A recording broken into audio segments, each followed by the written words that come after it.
Oftentimes, people treat God sometimes the way Magic Johnson was treated in 1991 when he came out and told, I have the AIDS virus.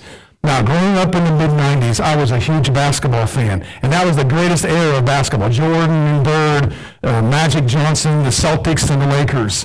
And Magic Johnson in 1991 was at the height of his career. It was his 13th year in the league, 12th to 13th year. He was already a 12-time NBA All-Star. He had been all these accolades, and everybody wanted to be around Magic Johnson. Every player wanted to play with him. Even players of the game wanted to get his autograph, because after all, it's Magic Johnson, this superstar celebrity. But that all shifted when he came out in 1991, when he had all these plethora of relationship with these women, and he came out and he announced to everyone that he had the AIDS virus, the HIV. At that moment when that happened, because AIDS at that point was still a little bit unknown, the players began to become scared of Magic Johnson. In fact, they began to protest that he shouldn't play anymore because of the fact they thought that just by coming around him, just by touching him, if he was weak, if I just touch him, I'm going to get the AIDS virus. Studies now is more so that HIV comes through bodily fluid, getting in that way, not necessarily contact with blood necessarily, but back then they did not necessarily know that, so everybody was afraid and misconceived that if you come around Magic Johnson and you touch him, you might get the AIDS virus. And so based upon the misconception of the reality of AIDS, they viewed Magic Johnson wrong. Instead of being the guy who wanted to play around, be around, became the man everybody wanted to avoid based off a misconception. I've been a pastor for 10 years now. I've heard all kinds of different conversations. And I've learned that a lot of times people, it's not that they don't want to come with the presence of God. It's almost like there's an element of fear, or what I would say a misunderstanding as to the nature of God that keeps them away from it. Can I share with you 3 things real quickly, what some of those common things are? Because God wants you to come to him as a father in relationship with you. But if you don't see him as a father, then you'll never come to his presence. You'll never want it. Here's a misconception number 1. Some people have this view that God is just some sort of like tyrant. He's a tyrant. You know what? All those laws and those rules the Bible talks about, Brent, this is God trying to restrict my freedom. He's trying to restrict me from having fun. And I want to live the life that I want to live. And I'm not going to have some spiritual being up there just trying some sort of bully is trying to control my life and dictate on my terms what I can and can't do. I don't want nothing to do with that. And so they think that God's just some bully, and these books are a bunch of restrictive rules to regulate your life, to control you, that you can never really have fun. Which is quite interesting because the Bible actually says the opposite about God, that he's the most free being there is, that actually in obeying these laws, there's actually not restrictions, there's actually freedom. For instance, it says in,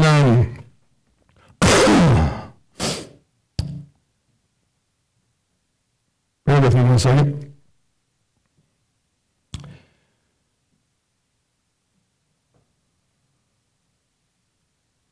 Yep, 2 Corinthians chapter 3, verse 17. Now the Lord is the Spirit, and where the Spirit of the Lord is, there is what? Freedom. John 8:36. So if the Son sets you free, you will be free indeed. Galatians 5:1. It is for freedom that Christ has set us free. The Bible doesn't describe God as being a tyrant God. It actually describes him as being a God that loves and wants to give us freedom. And actually the rules and laws and regulations that he gives us is as would be a father to the child to help regulate their behavior. Let me put it this way. If you take God's laws outside the context of God being a father, he looks like a tyrant who wants to control. But if you keep God's laws and rules under the umbrella that he is a father, you see him as loving. Here's what I mean by that. I've had conversations with people who don't know that God wants to be a father to them. They just see him as some sort of cosmic spiritual bully trying to control them. And I ask them the question, do you have little kids at home? Yes. Do you have a baby gate up on your steps? They say yes. Do you have plugs in your electrical outlets? Yes, I certainly do. Well, then, do you have little knobs on your door? Yes, I do. I said, you're a tyrant bully, aren't you? Well, what do you mean? Look at you. Your kids can't go down the stairs. That's pretty, you're just, what are you, an evil freak or something like that? Why don't you let your kids go stick your hand in the light socket? Why don't you let them just open the door and go outside? You don't do that because you're a father. And those rules and regulations that you put for your kids aren't because you don't love them. You're actually trying to protect them. And my dear friends, if we can have that understanding of God, that God is a Father who's given us rules and regulations as a kid, that this is the block in the outlet, this is the knob on the doors, this is the gate to He knows our prone behavior, want to be sinful and rebel. So He puts up these laws and regulations and say, don't go that way. Because ultimately, I love you. These will protect you, not to restrain you. You know, not only that, but if people have a problem with these laws, then why don't we get out of a car or stoplight and say, you tyrant, stop being red. Yellow, stop. Green, I like you. We don't do that. We willingly submit to that tyrant stoplight because we know that without a stoplight, would it not be just complete havoc and everyone would be getting wrecks? I appreciate the stoplight telling us what to do because of the reality of the stoplight's there to protect us and our life. God's not a tyrant. He's a loving Father that said, I'm going to give you some of these commands, not because I'm trying to restrict you in any way at all, but because of the fact I'm trying to give you these commands so that by doing these things, you can actually enjoy your freedom. Here's the second thing I've learned about some people too, is that if you think that God's a tyrant, you won't come into His presence because you don't think that He's a father. But if you know that He is a father, He's not a tyrant. He's there to protect you. He's not a tyrant. He's meant to protect. A second misconception sometimes people have when it relates to God is that God's just, He's just abusive. He really is. He's just abusive. And that's in the context of the fact of all this pain I have to go through, or all these wounds I've had to be dealt with, or these different things that He allows in my life. He must love to be some sort of just maniac in heaven, just loves to inflict pain on me for absolutely no reason at all. And so because of that, some people conceive God as being some sort of, if not tyrant, some abusive man upstairs that just loves to, he doesn't really love, he can't love, because all he wants to do is just bring pain all the time. That's not the case. In fact, if God ever does allow pain or bring pain, it is only in the context of being a father, which means that every father who loves their kid will always have to wound them sometimes, to discipline them, to teach them obedience. If God ever does inflict pain or bring wounds, which He sometimes has to, and He will in different forms, it is in the context of Him being a father to His child to help them to say, don't walk in that way, come back this way. This is why the writer of Hebrews would say this in Hebrews chapter 12, verse 7 to 8. It's for discipline that you have been to endure. God's treating you as sons. For what son is there whom his father does not discipline? If you are left without discipline to which all have participated, then you are illegitimate children, and you are not sons. And can I just say that if you find yourself going through some breakings or some wounds, and God may be allowing them, if you take that out of the context, it doesn't make God look evil. But if you keep the woundings and the pains that God may bring to us sometimes in the context of a father, sometimes He uses it as disciplines to help us. Let me give you an example of this.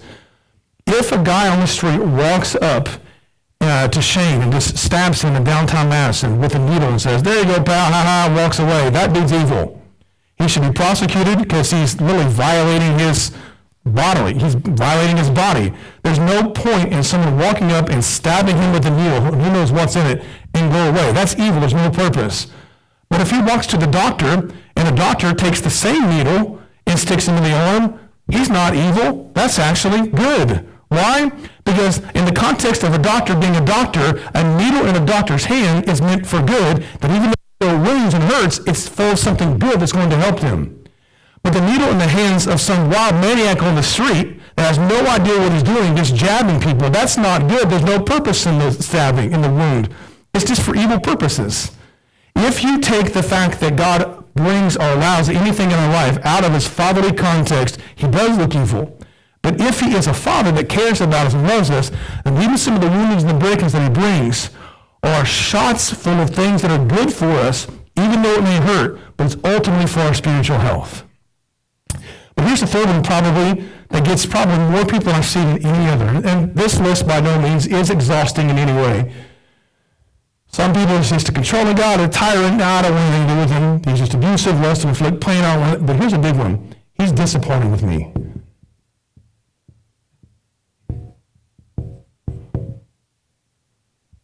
He's disappointed with me.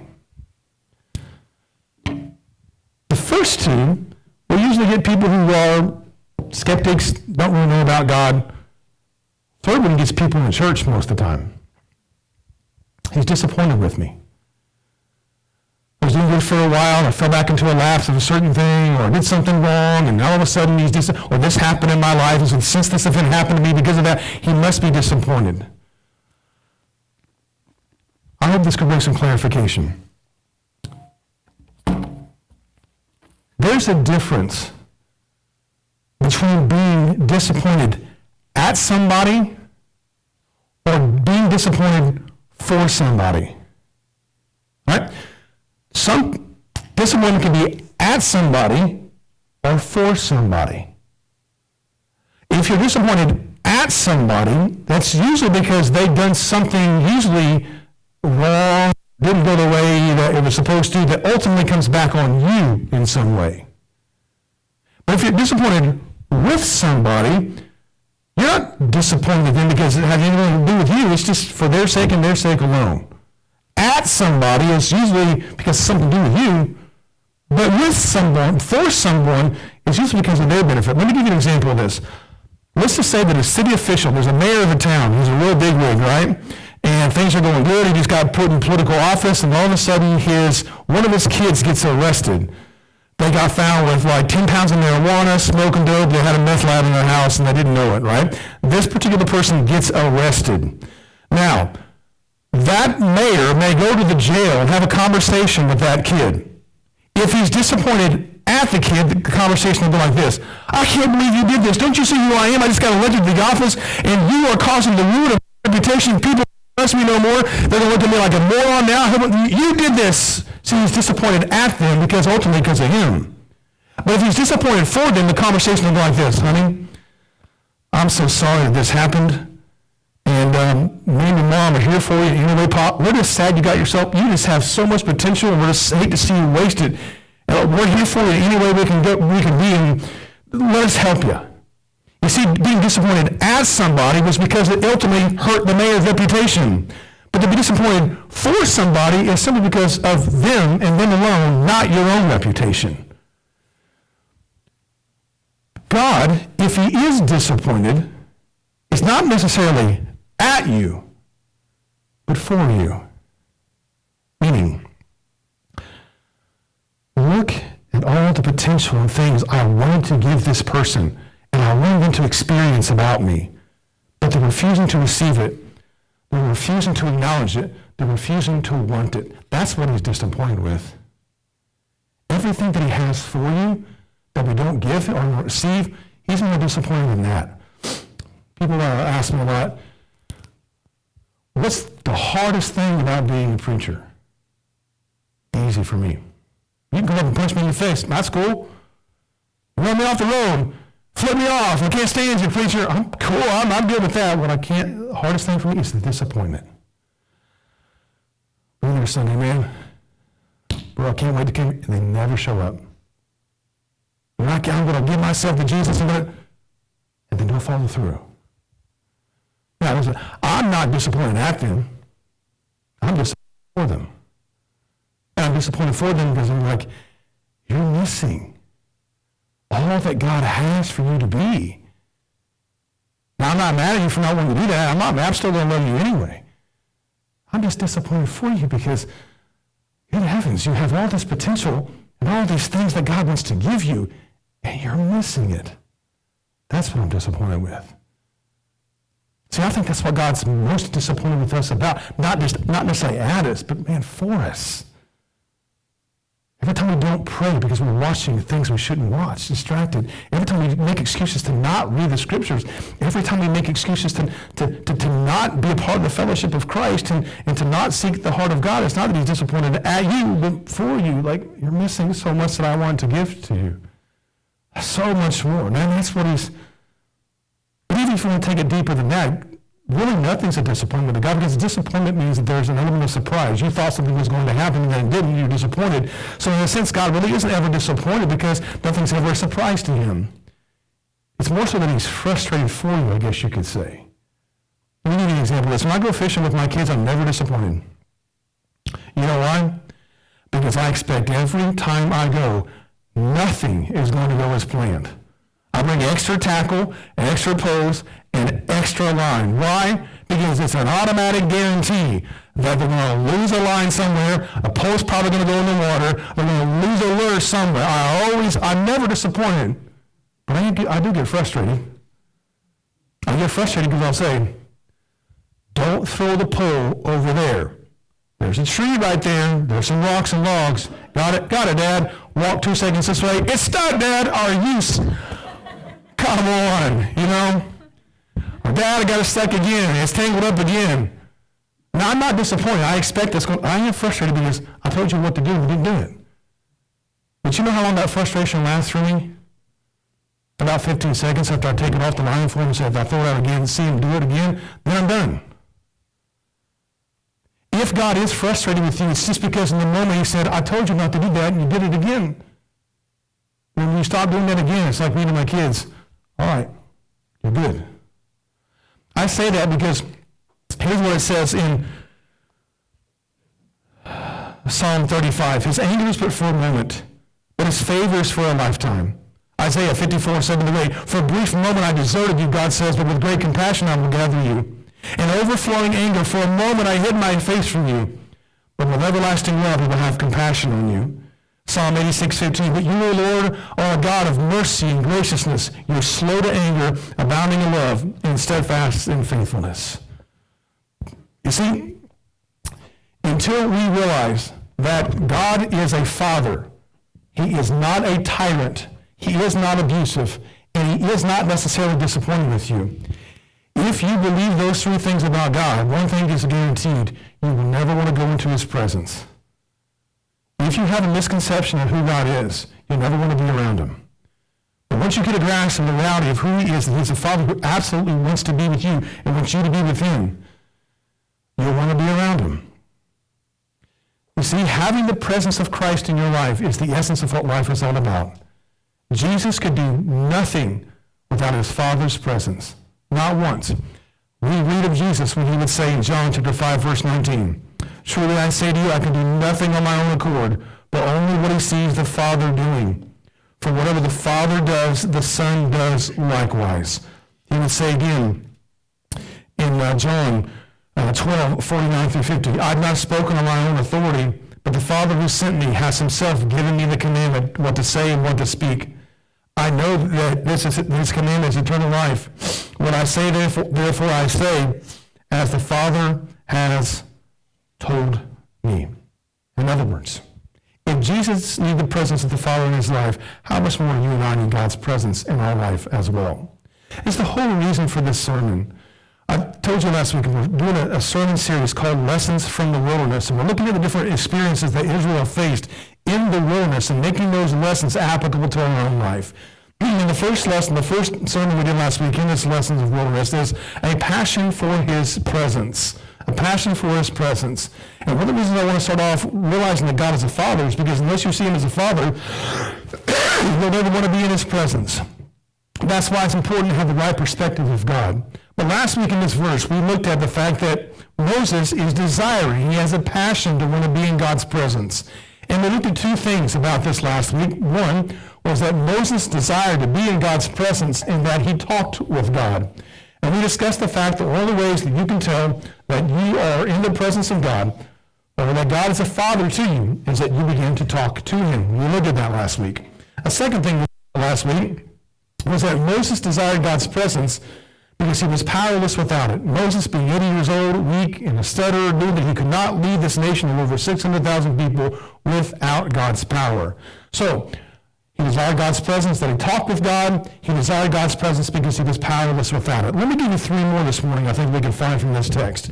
And I do apologize. When I got here this morning, I pulled in the parking lot and realized that I didn't have my Bible and I didn't have my computer, so I had to go all the way back home to get it, or else I would have had it always up here. And so that's like a fireman without a hose. It's a preacher without a Bible. And so I had to run home and get it. But let me give you three more of these things here this morning. Moses desired God's presence because he found his identity in it. Moses desired God's presence, as we'll see here in this text. Not just in the fact that he talked with God, not just in the fact that he was powerless without it, but he desired God's presence, as we're going to see, I believe, in this text, because he found his identity in God's presence. Whenever I go, if I've ever been to a place where they're showcasing paintings, you ever been to an art gallery or even down in Madison sometimes, I've always asked myself two questions. Number one is, how did that sell for that much?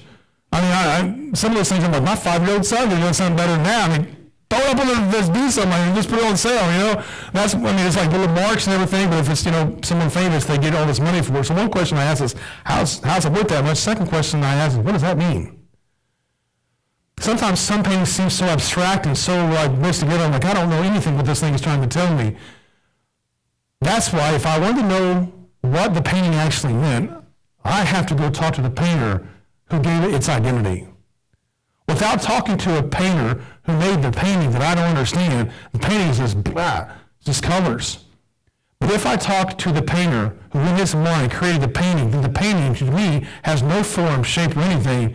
I find the identity in the painting, not just in the painting itself, but I ask the one who made the painting, what's that mean? And then once he tells me what it means, I can see from the painting what it is. Our life is designed to where we are God's artwork. But you cannot find out on your own, what am I, who am I, what is my purpose, what am I to do, without talking to the artist who gave you your identity to know who you're supposed to be. And this is why the scriptures are so wonderfully important for. Because this is talking to the author of your life saying, who am I, what am I to do, what is my purpose, why am I here for? All the answers right here. And the more you look into this, and the more you sit in the presence of this book right here, the presence of God in prayer, guess what happens? Your identity begins to form. At Christmas time, my kids sometimes like to get those little capsules. You ever seen those little animal capsules? They're like in a little capsule, and you stick them in the water. If you just take that animal capsule and you let it sit in your drawer, it never forms. It stays in the capsule the whole entire time. But if you take that capsule and you put it in the presence of water, all of a sudden it begins to break out of its capsule and it begins to form to this small form of a rhino or ostrich or elephant or giraffe. In other words, the presence of the water gives the capsule its identity. That as long as that capsule is put into that water and it stays there for 5 minutes, all of a sudden what seems just like a capsule that's underdeveloped all of a sudden breaks out of its capsule and becomes this developed animal. Moses, before he got into the presence of God, he's 80 years old. He's got a past, so he's an 80-year-old con man who killed somebody in Egypt, and he can't really talk that well, and he doesn't have much of a reputation because he's a shepherd. So think about this. An 80-year-old shepherd con man who can't talk. And you want him to go to Egypt and deliver the people from Pharaoh. That's just a capsule, underdeveloped. But Moses learned that the more that he spent time in the presence of God, that 80-year-old man who did nothing but just shepherd sheep could walk up to a Red Sea and part it and take 600,000 people through. That little stuttering man said, God, you got to find somebody else. I can't do it. Was the same guy who walks up to Pharaoh 10 times and says, let my people go. And the most powerful man on earth listens to that 80-year-old man and lets him go. Do you see that being in the presence of God before Moses? It was there he found his identity as to who he was supposed to be. Do you know what your identity is? Let's just face it, most of us don't. We have no idea who we really are, except what people have always told us what we're supposed to be. But never from the one who designed us who we're supposed to be. That's why most can be 50, 60, 70, 80 years old, still trying to run around, chase hobbies and things and everything, trying to find, who am I? What am I? But I want you to notice how Moses found what his identity was founded on in this text. Number one, his identity was found, number one, on what God said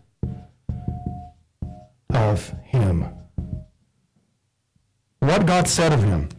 So how did Moses find his identity? Number one, based off what God said of him. Look at what he says in verse 12, So Moses starts off, says, Lord, you see, you've said to me, bring up this people, but you've not let me know whom you will send with me. Now notice what he says. Yet you have said. Don't miss that. Yet you have said. In other words, God, I'm not finding my identity here based on what Egypt has told me. They're going to tell me I'm a con man. I'm not going to base my identity on what my fellow people think. All they know me as is a stuttering shepherd, an old man. But I'm going to base my identity off what you have said of me. What did you say to me? And based upon that reality, Moses said, that's how I'm going to find myself. What did you say about me? What do you say about me? You see, again, most of the time our identities have only been formed to the extent of what other people have said about us. Our parents, our peers, ex-spouses, our children. But how often do we say, but what do you say about me, Lord? You see, if you are a student and you're working on term papers, one of the most important things you need beside you is a dictionary. That's because you're going to come across some certain words in which you study and some things in which you learn that ain't going to give, you don't have any idea what those words mean. That's why you got to consult the dictionary to help you your term paper so it makes sense to what you're writing and what you're reading, or else you couldn't understand it. So a dictionary is to the student what the Bible needs to be to the Christian.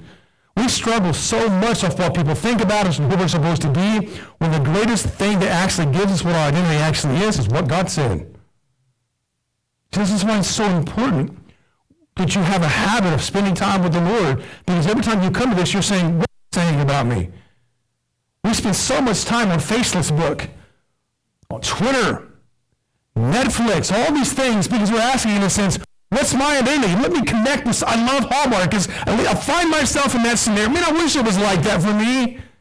Like comic books, man, I wish I'm strong like that. Sports, man, I gotta have hope in something. Well, the greatest thing right here is gives you everything. This is what is defining your life right here. You know how so few of us sometimes can make excuses for this. I'm with you too. I can do it too so easily. But Moses is finding his identity. What did you say of me, God? What did you say?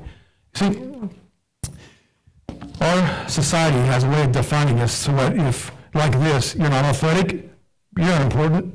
You're not wealthy, you're unsuccessful. You're not powerful, you're unacceptable. You're not good looking, you're unapproachable. You're not married, well, you're just unusual. You're not skilled, you're unvaluable. You're not loved, you're undeservable. You have no status, you're unwantable. And isn't that how some of us feel? Unimportant, unacceptable, unusable, unlovable, unsuccessful, unapproachable, unvaluable, and unwantable. But I've never read that ever one time in the Bible about you or about me. This book tells us, as Moses said, what do you say, Lord? You said this about me. Every time we come to this, you're saying, what do you say about me, Lord? And in this book, you'll find what your identity is. David would say in Psalm 139, 13 through 14, for you formed my inward parts, you knitted me together in my mother's womb. I praise you, for I'm fearfully and wonderfully made. Wonderful are your works, and my soul knows it very well. So then David would ask this question of God, Psalm 139, 23 through 24. Search me then, O God, since you know me. Search me, O God, and know my heart. Try me and know my thoughts, and see if there's any grievous way in me, and lead me to the way that is everlasting. Think about this for a second.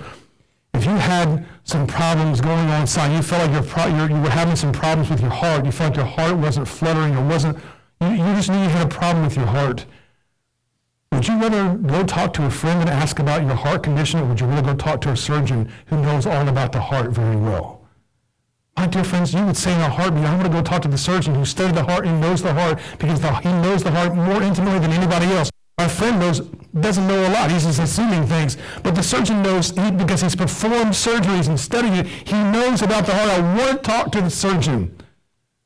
So often in life, it seems that when we want to find our identity, we talk to friends more than God. God's the one who formed the heart and made it. Ask the spiritual surgeon to understand your heart, what's going on. Not Oprah and Dr. Phil, not even your best friend or spouse. Not that those are bad things necessarily, I guess. But ask the one who knows you the best. What do you say of me? See his response. A second way that Moses found his identity is not just off what God said of him, but notice this, what God thought of him. What God thought of him.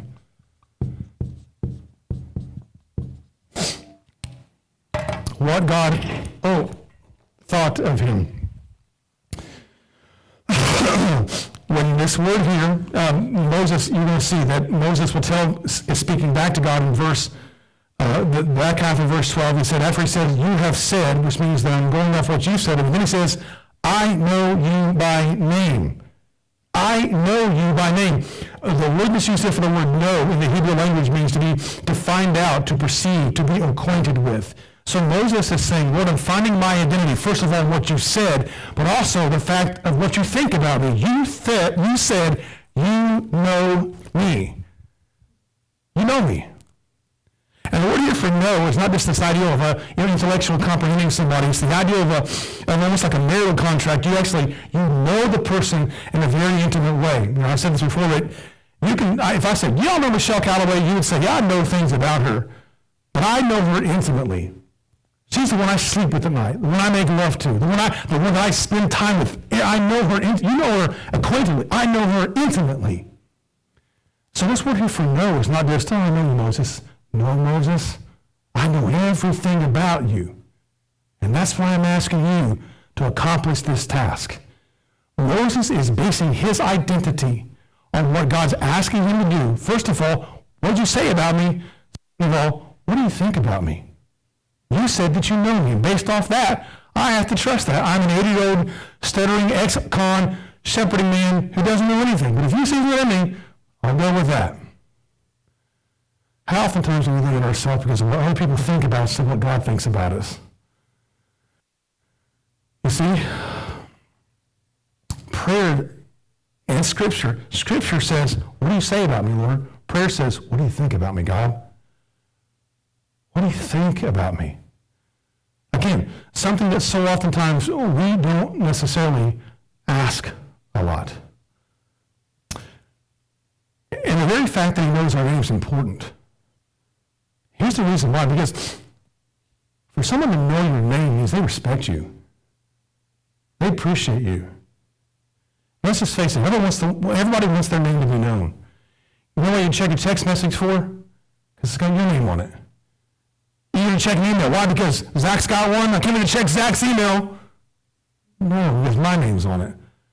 Why do you want to check the stats for the game you played? Whose stats are you checking? Yours. Your name's on it. When you go to Walmart and someone says, hey, how you doing? You want your name to be called. Our name is important. We want to be respected. So the very fact that God knows Moses' name just doesn't mean that I see something in you, Moses, but I also respect you, that he would even know your name. Being in the jail for all these years, of all the sermons that I've talked, all the times I've got to talk with guys, the one thing that seems to me the most amazing to those guys is when I go back in from any one time and I remember their name. And they say, wait a minute, how'd you know my name? You remember my name? As if that's something special. Yeah, it is. Because if you grew up your entire life, you never had a name by somebody, and someone knows your name, for the first time that gives you an identity you never had. So I try to memorize these guys' names so that I can walk up and say, hey, John, hey, Ted, how you doing, man? Hey, Michael. Because they're not just people to me now. Now they're people of significance. I know their name. I know their name. Because now it gives them value. And so the fact that God knows Moses' name is telling Moses, you respect me. You actually believe I can do this. Yeah, I can. You know, some days can be more difficult than others. We all wake up and I have them too. You just feel like blah, you just feel insecure, you just feel down, you just feel like, man, I'm not worth anything, and what's the point of what I'm doing with my life? And sometimes people can't stand you, and the world comes at you, and I can walk in the door at the home sometimes, and I just feel burdened. I feel like I'm just nothing. But you know what changes for me? When I walk in and I hear my name, hey, Dad, Daddy's home, Dad! They know my name.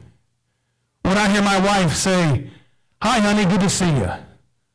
I don't care if the world hates me at that point. Those three precious little ones know my name. That beautiful wife of mine knows my name. I don't care if anybody else cares anything about me, as long as they know my name. If they know my name, I'll tackle the world.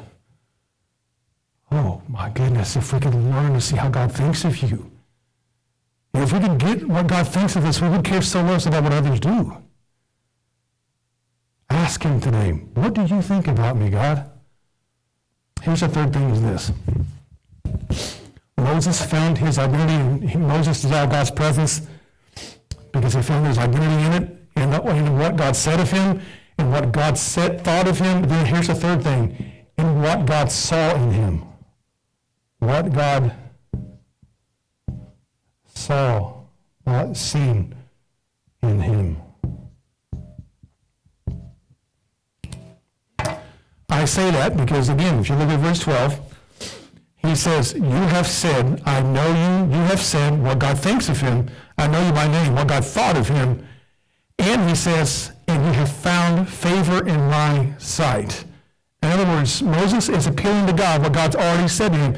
You've said, that's what you say to me. I know you by name, that's what you think of me. But I found favor in your sight. That's how you see me.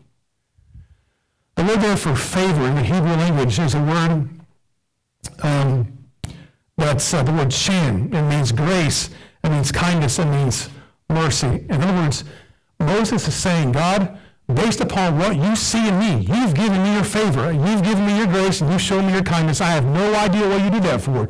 But based upon what you see in me, I'm able to do what I can do. Not because I see it in myself or anybody else, but simply because you see it in me. And if you see it in me, that gives me the ability to be able to accomplish it. If you see it in me, that means you must value me and respect me to entrust me to be able to do it. So think about this.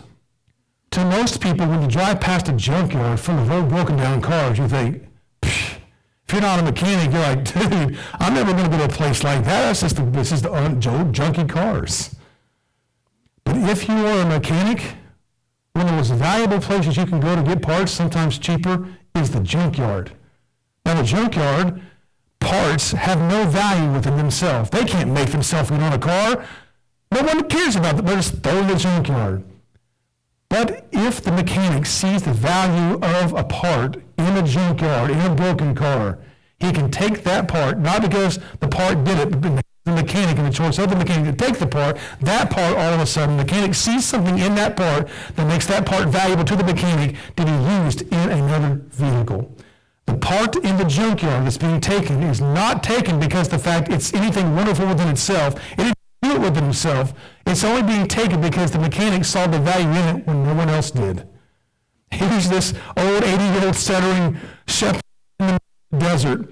Who else is going to choose somebody broken down like that? But in the hands of the spiritual mechanic, God, who wants to accomplish a purpose, he sees something in Moses, although he's broken down and old, and says, I'm going to take you, and I'm going to use you for my glory and to accomplish my purposes with. And so Moses bases his identity on what God said of him, what God thought of him, and what God sees in him. So can I challenge you today, when you go home and for the rest of your days, when you ask yourself 3 questions every single day, God, what do you say to me? God, what do you think about me? And God, what do you see in me? Put yourself in his presence, the word, prayer, fasting, ask those things. And see if he doesn't begin to shape and form your identity. Here's the 4th thing about this text, is that Moses desired, I'm not going to write all this out. Moses desired, I'll just write the emphasis of the point. Yes.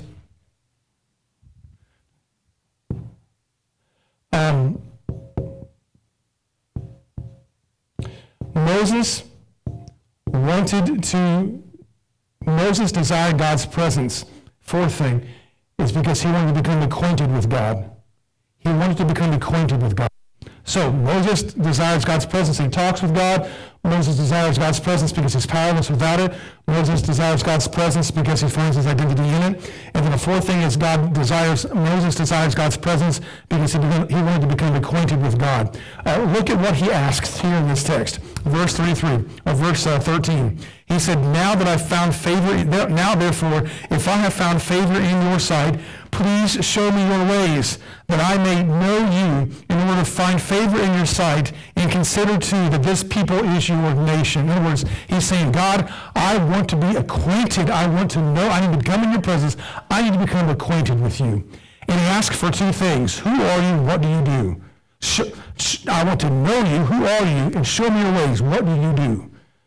When you go on a date with someone for the very first time, you know the two most important things you should probably ask that person to know that you can actually be with them and marry them. Number one, who are you? Number two, what do you do? Oh, an ex-rapist? Okay, probably won't be, that's going to be a little awkward relationship. You need to know what these people, you predicate whether or not you can spend your life with this person. Who are you? What do you do? When someone goes to hire for a job, probably two questions the employer should probably ask. John, if you don't do this, I'll give you a hint. Who are you? And what in the world do you do? Where have you been? What's your past like? What can you do? Those things kind of help understand the person you're kind of working with. Now, that's important to know just in dating terms and job terms, but it's also important to know in terms where there's something desperate involved. Like you're going to have brain surgery. When you go to find the doctor, you probably want to know two things. Number one, who are you?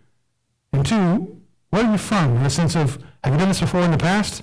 Do you have a record for doing good surgeries? Because I'm putting my hands in yours. And I need to know who you are. I need to know your ways. And if I can't trust you, I'm not going to put myself in your hands. I need to know who you are. To use the jail again, you can ask most prisoners, before an inmate ever gets to the actual prison, you already know two things about them before they get there. Who they are and why they're there for. What they did. They want to know that because you're going to be living with this person for the next several months or years. You better find out their ways, who they were, and who they are, because you're going to be with this person in the cell on a regular basis. Moses needs to become acquainted with God because in his context, he's in the middle of a desert. There's nothing to drink. There's nothing to eat. Enemies are all around him. He doesn't even know where to go. So he needs to become familiar with who God is because if he doesn't know who God is, how is he going to trust him? So he asks him, Lord, who are you? And show me your ways. If you're in the middle of the desert, you need to know those things about God. You see, in Egypt, he never had to ask his questions. He was surrounded with everything. But when you're in a desert, you don't have anything. Understanding the presence of God, becoming acquainted with him, is one of the most important things you can do and you need to have. So, Psalm 119, 105 says this, your word is a lamp to my feet. It's a light to my path. David wanted to become acquainted with God. Proverbs 3, 5 through 6. Trust in the Lord with all your heart. Don't lean in your own understanding. In all your ways acknowledge him, and he will make your paths straight. And see, this is important. Notice that Moses asked God, show me your ways. Because so many times it will seem in life that the ways upon which God works in your life does not make any sense. Or it almost seems as if it's unfair. It almost seems like this can't be right. And only in becoming more acquainted with him, being in his presence, can he give you revelations about things that may be happening in your life to help give you direction of some of the ways upon which he's working in your life that without being in his presence and seeking him and asking him for it, it will make no sense about. You see, if you are a pitcher, there's a difference between a pitcher and a fan watching a catcher in a baseball game. You ever watch the catcher in a baseball game? Here's what he does. If you ever watch his hands, he goes like this. Right? He's talking to the catcher. He's talking to the pitcher. He's making these signals with his hands. If you're the fan, you're like, dude, what is he doing? That doesn't make any sense. It doesn't make any sense to you because you've never been in the presence of the catcher to understand what the language means. I mean, that language makes sense.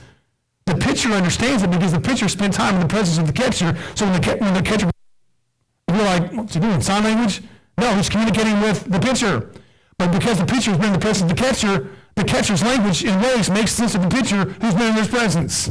But if you're a fan who hasn't been in his presence, you're like, dude, that's what? Whatever. That's what I'm saying. Sometimes God speaks to us like this, and he's actually trying to tell you something. But sometimes we're just fans on the outside saying, I don't get it. It's because he says, spend time with me, talk with me. And then all these things I'm showing you, oh, I get it. It begins to make sense. Become acquainted with God. The more you spend time in his presence, you become more acquainted with his ways. Here's the last thing is this. Number 5.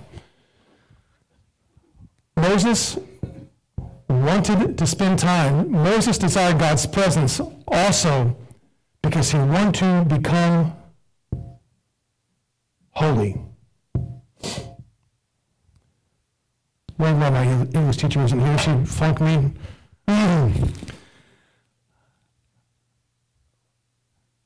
Moses desires God's presence because he wants to be holy. I say that because if you look at the verse again, Exodus 33. He says, verse 14, God responds, my presence will go with you, I'll give you rest. And he said to him, if your presence will not go with me, don't bring us up from here. Then he says this, how shall it be known that I have found favor in your sight, I and your people? Is it not in your going with us that we are distinct? I and your people from the other people on the face of the earth. The word there for distinct is a word that means to distinguish. It needs to be set apart. It needs to be separate. So what Moses is saying is, Lord, I need your presence and I need you to be with me because I and this whole entire nation of Israel want to be set apart, unique and distinct from all other nations so that when the nations see us and how unique we are because we're with you, they would want to come and follow, leave their false gods and come follow the one true God. So Moses is praying, God, make me and this nation of yours distinct. Make us set apart. Make us distinct and unique. Make us holy, that we can be a testimony to the pagan nations that are around us. And if you want to be holy in this life, the only way that's going to happen is spending time in God's presence. Because in his presence, he begins to show us things about your personality that needs to be changed. The way that we use our mouth, it needs to be changed. The way that we use our mind needs to be changed. The way that we spend our money. A whole variety of different things he begins to show you in his presence to burn away from you and put himself in you that makes you more holy. It's the distinctiveness of God in our life that comes from being in his presence that makes the world around us see God within us. You know what makes the zoo different from Beechwood Park or the park down in Madison? Not the trees. There's trees in the zoo as there is in the park. It's not the waterfalls. Maybe it's a water fountain. No, they got those there. Maybe some of the kids don't know they got those around there too. There's one thing that makes a zoo different than any average park. The animals there are very distinct. I mean, if you want to go see a squirrel, let's go to the park, right? You want to see a mouse? Come to my house. You know, if you want to see a butterfly, just walk and drive down the road. You want to see a cow? Drive down the road. And there's nothing. You want to see a lion? Bears? Tigers? What am I mean, like, you want to see those kind of things that are very distinct. You go to the zoo. And people come from all over the place to the zoo because there's something distinct that's there, that's rare, that people want to be around it. When you don't gossip about people, when you don't talk bad about your wife to people at work, when you labor hard and honest at work, when you take the time to pray over a meal at work, don't crack the same jokes everybody else, you become a distinct animal. The people will come around you and say, I can't figure out that. I didn't see some of that kind really before. Because you're in his presence, and the more you're in his presence, you become holy. And the more you become holy, you become distinct. And the more you become distinct, you become attractive to people. You know, cream-filled donut is still a donut. The only difference is that it's distinct because it's got something in it. And because of the cream in the middle of the donut, it separates it from every other donut because of what's inside of it. What's it separate us from every other person? It's not that we look different, you know, any prettier, better, uglier, like me, no matter. What's most important is what's inside of you. And what's inside you that comes out of you. That is the most important thing that makes us distinct. Leroy's was distinct for one reason. Leroy was there. And because Leroy was there, everyone everybody wanted to come to Leroy's. But if you go there now, not many people there anymore. Not because it still doesn't serve food, not because it still doesn't have drinks, and you still got it. It's because the presence, the distinctness of the presence isn't there anymore. Our life should be distinct. But do we ask the Lord, help me? Because it's only in His presence do we become distinct and there become holy. Moses understood that reality. Lastly is this. Moses says to God, if your presence does not go with us, don't take us up from here. You know where he's at? He's in the middle of the wilderness. And he's saying, Lord, in this wilderness, as hard as it is, I've seen you provide water from the rock, manna from heaven. I've seen you part the Red Sea. You provided quail for the people. I've seen you take the water. I threw a tree stump into it. It became sweet. I've seen all of these things happen. And God, if I am in this desert experience alone and barren, and you're trying to use this to show me your supernatural power, then would you please keep me right here as long as I need to be? Don't take me into the promised land without your presence being with me. God told him, I'm going to send my angel ahead of you. And Moses says, no, I don't want your angel. I want your presence. The word for presence, I want your face. That's what I want, God. That's what I want more than anything else. It's not just the promised land, but I want your presence in the promised land. Because without your presence in the promised land is nothing. You can have all the milk you want to, but if you don't have a fridge, it spoils after a while. God can give you all the blessings of life, but without His presence within it, they stale after a while. We live off emotions and excitement, one high to another, get excited about a song or even a sermon, but then we live off that sound. I went to church, did all these things, but have we ever asked God, I just want your abiding presence to be with me. That's the thing that sustains me. And Lord, if you don't come with me, Lord, and keep me and put me wherever you need me to be at, I long for your presence. I pray for wildernesses to happen to you. That's certainly reading it, Brent. Not at all. My goodness, God's had me in the wilderness for the past 3.5 months. It's done one beautiful thing for my life. Having to wake up in the morning early, having to do it in the middle of the day, and having to do it at night. Walking and saying, God, I need you. I can't do it without you. Please, I'm nothing. I can't go another month constantly throughout the entire day. I don't know how He's going to keep me in some of these. I don't want Him to. You keep me right here, Lord, as long I don't like it sometimes. You keep me right here. I want your presence more than anything else, Lord, in this life. Is that true of us today? I pray that none of these sermons are just things for nice go home. Because I am afraid that by the time that we walk out that door, the devil's already got you in mind.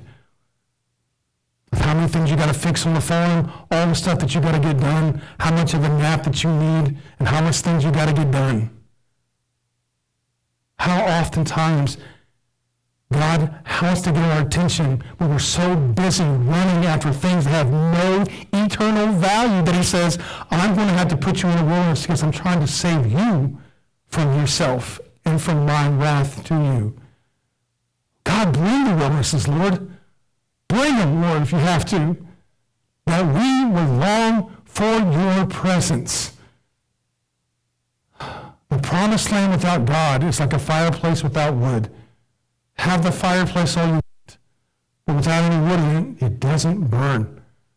You can have all the sugar you want to, but without the coffee, it's too sweet. What does it do? It's just sugar. No, it is the presence of God that makes this life sustainable, that makes this life important.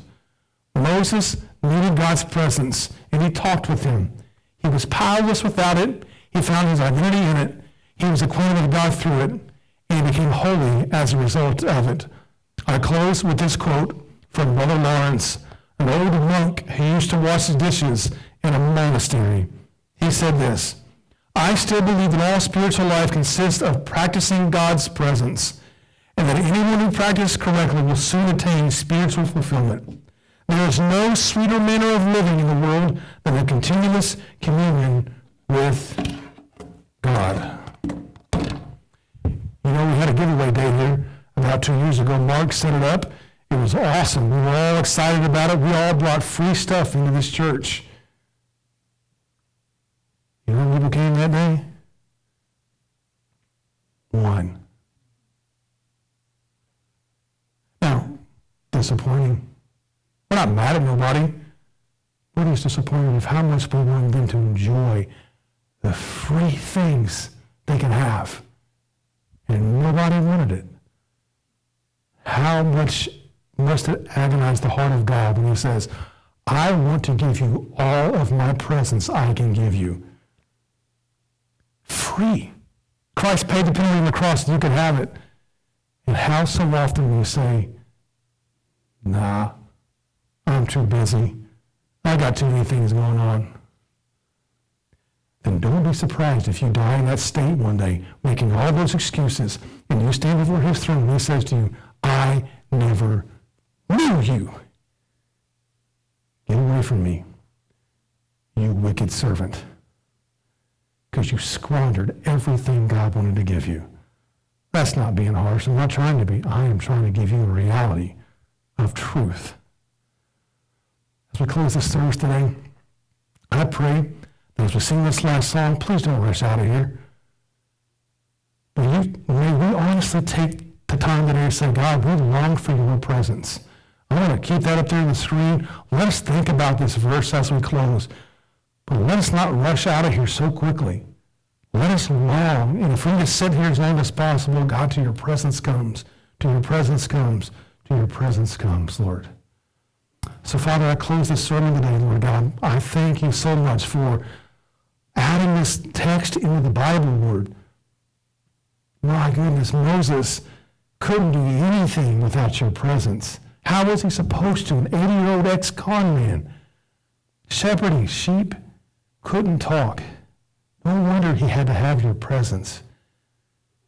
Father, how much more do we, our failed past, the brokenness of our life, our insecurities, our fears, we lack in so many things. Forgive me when I think I'm strong, Lord, and I'm not. I thank you, Lord, for the wilderness times, because I know that we need these, because if we don't have them, God, we don't think we need you. Dear God, I pray if anyone's in a wilderness, may they know that that's the sign they came out of Egypt and they're actually going to the promised land. If they're in Egypt, Lord, they're fine with their sin. They're not bothered by it. But once they came out of it, Lord, they hit the desert because you're trying to get Egypt out of them, and you're taking them to the promised land. Lord, I pray for wildernesses for us if we have to have them, that you would make us long for your presence even greater through them. Lord, we come to you this day. We are humbled. God, we ask your presence, please, Lord God. Give us identity in your presence. May we become acquainted with your ways to know you. And may by being in your presence, God, you give us strength and power. Help us to be holy. And we ask you, Lord, for your presence, and may you be kind enough as a father to give it to those who are your children. This time is yours now, Lord God. May you use this for your glory now, God, for your purposes. In Jesus' mighty name, amen.